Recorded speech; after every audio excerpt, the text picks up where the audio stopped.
না কইতে কই লইয়া যাইতে আসলা গাড়িটা? তুমি কি ওই গাড়ির মালিক? গাড়িটা কার?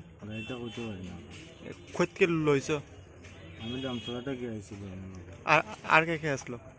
আর দুইজন আসলো, তারা আবার গেছে। তুমি কি ওই ওই গাড়ি চালাইতেছিলা? না না, আমার বাইক আসলো।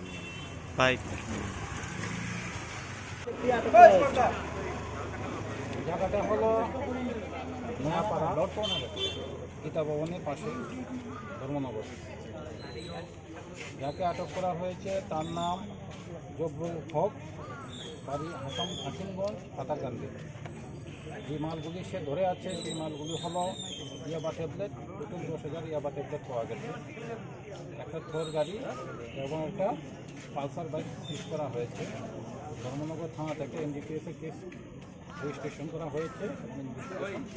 কতটা মাল দেওয়া হয়েছে? 10,000 ইয়াবা ট্যাবলেট ধরা। কালো বাজার মূল্য কত? কালো বাজার মূল্য প্রায় 50 টাকা। তার কি এটা ছিল নাকি আরো? একজন পালিয়ে যায়